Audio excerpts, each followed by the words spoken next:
شروع اللہ کے پاک نام سے جس نے اس دنیا کو ہمارے لیے مسخر فرمایا۔ درود بر آقا نامدار حضرت محمد مصطفیٰ صلی اللہ علیہ وآلہ وسلم اور ان کی آل پر۔ کیا آپ نے کبھی سوچا کہ ایک ہی عمل کسی کے لیے باعث نجات اور کسی کے لیے بربادی کیوں بنتا ہے؟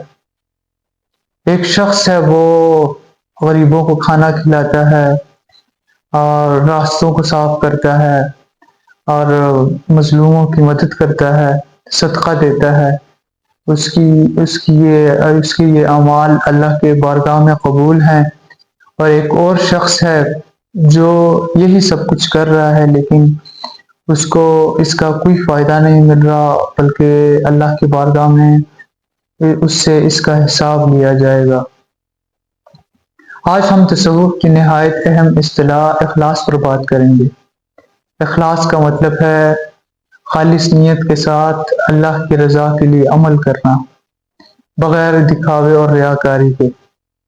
تصوف میں اخلاص کو روحانیت کی بنیاد سمجھا جاتا ہے، کیونکہ بغیر اصلاح کے کوئی عمل اللہ کی بارگاہ میں قبول نہیں ہوتا۔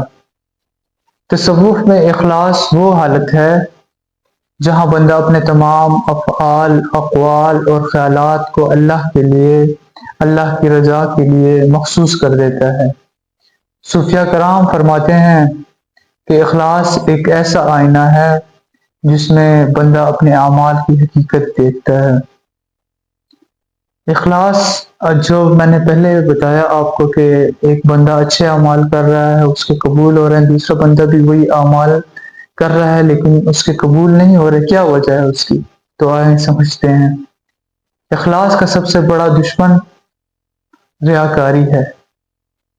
ریاکاری وہ عمل ہے جو دکھاوے کے لیے کیا جائے تاکہ لوگ تعریف کریں، جبکہ اخلاص میں صرف اللہ کی خوشنودی مطلوب ہوتی ہے۔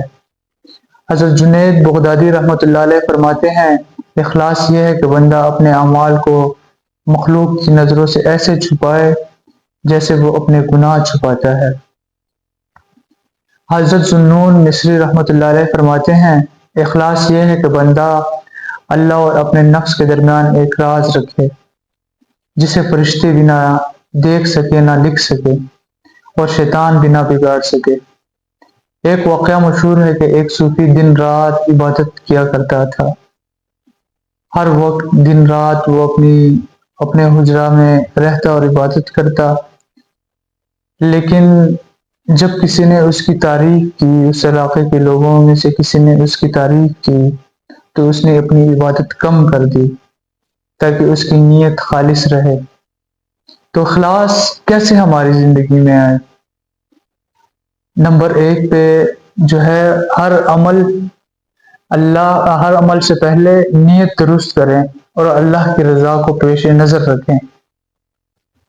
نمبر 2 پہ ہے، اعمال کو چھپانے کی کوشش کریں اور خاص طور پر نفلی عبادات اور صدقہ۔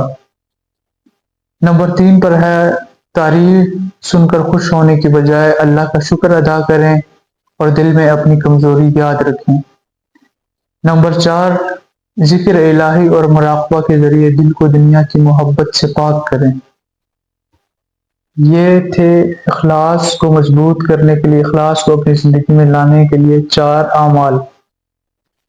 تو دوستو، اخلاص وہ کنجی ہے جو بندے کو اللہ کے قریب کر دیتی ہے۔ اگر ہم چاہتے ہیں ہماری زندگی میں اخلاص کیسے آئے، تو ہمارے اعمال اللہ کی بارگاہ میں قبول ہوں، تو اپنی نیتوں کو خالص کریں۔